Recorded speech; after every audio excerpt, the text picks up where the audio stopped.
Outdoor చేస్తున్నారు, అన్నీ చేస్తున్నారు. ఒక్కొక్క ఊర్లో ఎంత అభివృద్ధి, ఎంత పంటలు, ఎంత లెక్క, ఎంత నీళ్లు, ఎంత పర్ఫెక్ట్గా అభివృద్ధి పరిపాలన, ఎంత అడ్మినిస్ట్రేషను. అది కేసీఆర్ అంటే వాళ్ళు జీర్ణించుకోలేకపోయింది. హైదరాబాద్లో సిటీలో కానీ కేటీఆర్ లేనిది కానీ అక్కడ కేసీఆర్ లేనిది కానీ జీర్ణించకపోతే గ్యారంటీగా ఈ పార్లమెంట్ ఎలక్షన్లో భారీ మెజారిటీతోటి మా మల్కాజ్గిరి మేడ్చల్ అయితే భారీ మెజారిటీ ప్రజలకు అర్థమైపోయింది. కేటీఆర్ లాంటి ఇప్పుడు మీరు అంటుండొచ్చు, కొందరు అంటుండొచ్చు, వీళ్ళకి బీఆర్ఎస్ పార్టీ ఢిల్లీలో ఏం పని, బీజేపీకే పని, కాంగ్రెస్కే పని. కాంగ్రెస్ తోటి బీజేపీ తోటి ఏం కొట్లాడారు, వాళ్ళు ఏం తెచ్చారు? వాళ్ళు బీజేపీ ఉందా?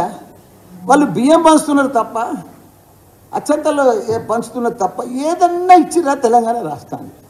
ఒక్క స్కీమ్ చెప్పు, ఒక్క ప్రాజెక్ట్ చెప్పు, ఏదన్నా మోడీ పేరు మీద ఏదన్నా ఇచ్చిరా? మన కిషన్ రెడ్డి ఏదన్నా ఇచ్చిండా? ఒక్కటి చెప్పు ప్లీజ్. నాకైతే తెలియదు, మరి మనం తెచ్చిండొచ్చు, చాలా పైసలు తెచ్చిండొచ్చు. ఎందుకంటే ప్రతి దాంట్లో వాళ్ళదే ఉందని చెప్తారు. ఒక్కటన్నా వాళ్ళ పేరు మీద 10 ఏళ్ళల్లా వాళ్ళు 10 ఏళ్ళు ఉన్నారు, మనం 10 ఏళ్ళు ఉన్నాం. ఒక్కటి లేదు, వాళ్ళది అయిపోయింది. కార్యకర్తలందరూ తెలంగాణ ప్రజలు సిద్ధంగా ఉన్నారు అంటాడు ఆయన. నిజంగా చిన్నప్పుడు బర్రె గిట్ల గరిచిందో నాకు అర్థం కాదు. ఆయన ఏది పిచ్చి పిచ్చి మాటలు, ఒక్కొక్క రోజు ఒక్కొక్క మాటలు మాట్లాడుతారు. ఆయన పోలికనే బర్రె పోలిక అనుకుంటే కూడా ఆయన మాటలు కూడా బర్రె బ్రెయిన్ ఉందా లేదా? నువ్వు పిల్లలు రక్తం తాగి స్కూళ్ళు కట్టి దాచుకొని ఇలా రాజకీయాన్ని కొంటున్నావు. నువ్వు రాజకీయాన్ని కొంటున్నాడు మల్లారెడ్డి గారు.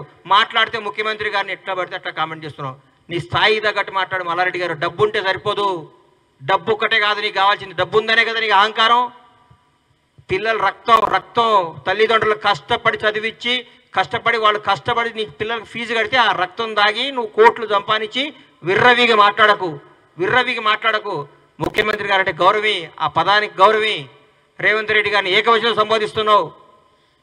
దున్నపోతు నీకే చెప్తున్నా, దున్నపోతు వ్యవహారాలు చేయకు. నువ్వు గోవాలో హోటల్ కాకుండా ఏమైనా చేసుకో, గోవాలో హోటల్ పెట్టుకో, క్యాసినో పెట్టుకో. నీ బతికేది కదా, నీ దొంగ బతుకునేది, దొంగ భూములు లాక్కునే బతుకునేది. ఎందుకు నీ మీద ఎంతోమంది పిల్లల భవిష్యత్తులోనే వాళ్ళని బాగా చదివి నిన్ను నమ్మి పిల్లల్ని జాయిన్ చేస్తున్నారు. వాళ్ళ జీవితాలు అన్యాయం చేయకు. నీ స్వార్థం కోసం పిల్లల్ని అన్యాయం చేయకు. మల్లారెడ్డి ఇన్స్టిట్యూషన్స్ అని పెట్టుకున్నావు, దేవుడు నీకు మంచి పేరు ఇచ్చిండు. నీ మల్లారెడ్డి కాదు, మీ నాన్న మల్లారెడ్డి, మీ తాత మల్లారెడ్డి, ఇంకో మల్లారెడ్డి వచ్చినా ఈరోజు కాంగ్రెస్ ప్రభుత్వాన్ని ఏం చేయలేరు, రేవంత్ రెడ్డి గారిని ముట్టుకోలేరు. మీరు గుర్తుపెట్టుకోండి. దయచేసి చెప్తున్నా, కాంగ్రెస్ ప్రభుత్వం అద్భుతంగా పరిపాలిస్తుంది. ఇంకో 2 గ్యారెంటీలు ఇస్తుంది. రేవంత్ రెడ్డి గారు 20 గంటలు పనిచేస్తున్నాడు. ఈ మధ్యకాలంలో భారతదేశంలో ఏ ముఖ్యమంత్రి పడినంత కష్టం రేవంత్ రెడ్డి గారు పడుతున్నాడు. రోజుకి 20 గంటలు పనిచేస్తున్న ఏకైక ముఖ్యమంత్రి మాకు తెలిసిన ముఖ్యమంత్రి. ఆయన పెట్టిన ఆఫీసర్లే తెలుస్తుంది సార్ ఆయన ఎంత గొప్పోడో.